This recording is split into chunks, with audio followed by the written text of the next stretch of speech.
अब पाकिस्तान वालों से देख लो, पाकिस्तान वालों की खुद की लुगाई नहीं सद रही, अब उनसे देश क्या खाक सदेगा। हालत देखो, उन्हें यही पता नहीं चल रहा है कि बम गिर कहां रहे, और क्या गजब की सिक्योरिटी है उनकी ही सिक्योरिटी पे बम फेंक रहे भारत वाले हैं। अभी लगभग दोनों तरफ से जवाबी कार्रवाई चल रही है। हमने तो कल उनके लिए हवन किया है, तुम लोग भी प्रार्थना करो भारत की आर्मी जवान सुरक्षित रहें, संरक्षित रहें, और ऐसे ही मिनी दिवाली पाकिस्तान में मनाते रहें।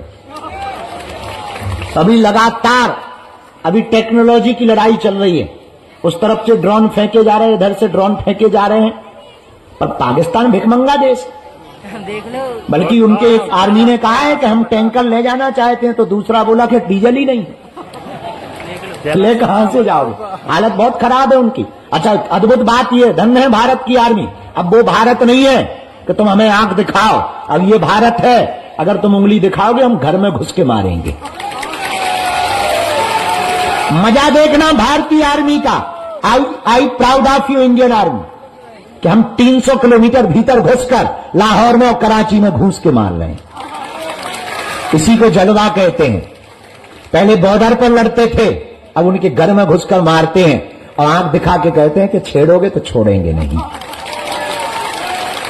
और कल ऐसे बम फड़ाका हुए पाकिस्तान में कि पाकिस्तान वाले दुहाई मांग रहे हैं। अच्छा, उन्हें पता ही नहीं चल रहा है, बम आके घर ही आता है। अच्छा, पहले हमारे भारत में तो ड्रोन आने के पहले भी पूछता है कि घुसे कि ना घुसे, उसके पहले ही S-400 धनाक भस्म कर देता पाकिस्तान के ड्रोन को। लेकिन हमारे वाले भीतर घुस के जाते हैं, पूछते नहीं, जब घल जाते हैं तब पता लगता है कि घल गया।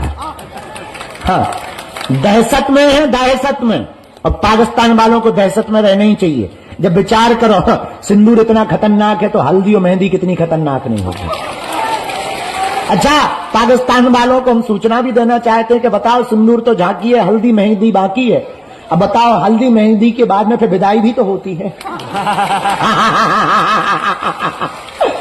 और जब पालकी पे दुल्हन बैठती है तो क्या हाल होता है, रो रो करके। तो अपनी तैयारी बहुत अच्छे तरीके से पाकिस्तान को रखना चाहिए। लेकिन हर भारतीय से प्रार्थना है, आप अभी से ही तैयारी करके रखें।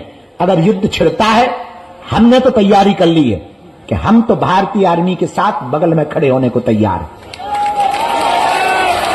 पर अगर युद्ध छिड़े तो तुम अपने बच्चों को भी तैयार रखना, तुम्हारे बेटा को भी तैयार रखना, और विवाहित माताओं से प्रार्थना है अपने पतियों को तैयार रखना। सरहद पर जाना पड़े देश को बचाने के लिए तो बिना रोके टोके अपने बच्चों को या अपने पति को सरहद पर भेज देना। और हाँ, हम कह देते हैं कि हम पहले नंबर पर जाएंगे, ये पहले लिख लें। अगर जरूरत पड़ी भारतीय आर्मी को तो हम पहले नंबर पर जाएंगे। ये बात बोलनी भी नहीं चाहिए, हम फिर से बोलेंगे। अपने 100-100, 500 रुपया तैयार रखना, जरूरत पड़ने पर भारतीय आर्मी के खाते में डालेंगे। क्योंकि ये लड़ाई केवल सैनिकों की नहीं है, ये लड़ाई देश की है। ये लड़ाई 140 करोड़ भारतीयों की है। वर्तमान में क्या हिंदू, क्या मुसलमान, क्या सिख, क्या ईसाई, सब भारतीय आर्मी के साथ हैं और रहना ही चाहिए। हम तो इतना और करेंगे प्रार्थना भारत सरकार से, भारत की आर्मी से। एक मिसाल, उनके घर पे भी भारत में दाग दो जो गद्दार है, जो देश के गद्दार हैं, जिन्हें पाकिस्तान से प्यार है। कुछ लोग बहुत पहले एक नारा दिया था, किसी ने स्टेटमेंट दिया था न्यूज में कि हमें भारत में डर लगता है। उसके कह दे चल आजा, आप कराची पहुंच जा, लाहौर पहुंच जा, ठटरी के बड़े गेट खुले हुए हैं, नक्कटा मुंह सर चन। हाँ, तो हम लोग आज 9 तारीख है, कल साधना संपन्न हुई। कल हमने हवन में प्रार्थना की है कि भारत की आर्मी सुरक्षित रहे, भारत के जवान सुरक्षित रहे, भारतीय सेना को बल मिले। ये बढ़ता हुआ भारत है, ये सैन्य संपन्न भारत है, शस्त्र संपन्न भारत है, ये सभी संसाधनों से युक्त भारत है। ये वर्तमान का भारत है, ये 2025 का भारत है। ये बिगड़ा हुआ भारत नहीं, बना हुआ भारत है। ये डरा हुआ भारत नहीं, आंख दिखाने वालों के घर में घुसकर मारने वाला भारत है। और आतंकवाद और अलगाववाद के खिलाफ अगर कोई जंग जीत सकता है तो केवल भारत जीत सकता है। और यशस्वी माननीय प्रधानमंत्री जी दम लगा करके खुला छुट्टी दे रखे हैं कि बेटा कोई छेड़े है तो भारतीय आर्मी से कह दिया तुम छोड़ना मत। वो तो प्रधानमंत्री तो ऐसे ही होना चाहिए, ऐसे ही प्रधानमंत्री काम का है। अब बताओ, हर बार जो है हमले होते थे, हम लोग कड़ी निंदा करके पोस्ट डाल के कैंडल जला के सो जाते थे। अब बहुत बढ़िया है कि जिनने हमारी नींद खराब करी उनके शहरों की नींदें खराब हो गई हैं। हाँ, पूरे देश की नींद खराब हो गई पाकिस्तान की। प्रधानमंत्री तो ऐसे ही होना चाहिए, दमदार। तो हमें तो बहुत मजा आया। I proud of you. हमें तो बहुत ज्यादा गर्व है इस बात पे, और इस बात पे भी हमें ज्यादा गर्व है कि हमारे बड़ा वाला भाई बड़ा खतरनाक टाइप का है। तो हमें और ज्यादा प्रसन्नता है। तो अभी वर्तमान में बहुत बढ़िया चल रहा है, लेकिन आप लोग प्रार्थना करिए, तैयारी करके रखिए। जरूरत पड़ने पर अगर जाना पड़े तो तैयारी करके मनोयोग में रखिएगा।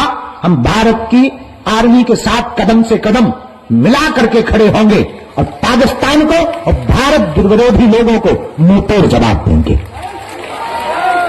भारत की सभी पार्टियों से हम प्रार्थना करेंगे, आपसी लड़ाई अपने आप में है, चाहे वो सपा हो, कांग्रेस हो, बसपा हो या अकाली दल हो, जनसत्ता हो, जो भी दल है, सब पार्टियों से प्रार्थना है। आपसी असहमति अपनी जगह है, पर देश के लिए हम एकजुटता दिखाते रहें, ताकि देश के दुश्मनों को ये लगे कि हम आपस में भले ही अलग हैं पर दुश्मनों के लिए एक हैं। बोलो सीताराम।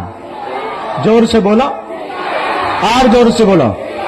वंदे भारत माता की, भारत माता की, भारत माता की। हम लोग भी प्रार्थना करें, तैयारी करो। हम तो कहते हैं कि एक बार में ही इससे हिसाब किताब पूरा हो जाए। आओ, बार बार का झंझट खत्म हो। आओ, बोलो सीताराम। अब आज का दरबार सुबह का